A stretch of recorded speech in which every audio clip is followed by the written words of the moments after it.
बहुत समय पहले की बात है, जब न सृष्टि थी, न कोई देवता, न ही कोई दिशा या दिशा का बोध। चारों ओर बस जल ही जल था, अथाह, अनंत और रहस्यमय।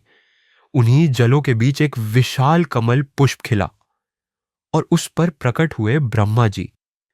पर वे उलझन में थे। मैं कौन हूं? मैं कहां से आया हूं? उन्होंने ध्यान लगाया और एक आकाशवाणी हुई, कमल के डंठल के नीचे तुम्हें उत्तर मिलेगा। ब्रह्मा जी नीचे गए, पर वहां अंधकार था, रहस्य था और एक तेज कंपन।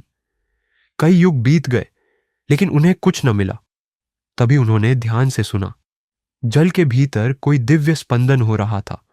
प्रकट हुए भगवान विष्णु महासागर के भीतर योग निद्रा में लीन शेषनाग की शैया पर। उनकी उपस्थिति इतनी शांत थी, मानो समय भी थम गया हो। ब्रह्मा जी ने पूछा, प्रभु, यह सब क्या है? यह जल कौन है और आप कहां से आए? भगवान विष्णु मुस्कुराए और बोले, यह जल मेरी मां है, आदिशक्ति का प्रथम रूप, और मैं उस चेतना से उत्पन्न हुआ हूं जो इस जल में व्याप्त है। फिर उन्होंने आंखें मूंदी और बोले, जब भी सृष्टि का अंत होता है, मैं इसी जल में समा जाता हूं और फिर एक नए युग की शुरुआत करता हूं।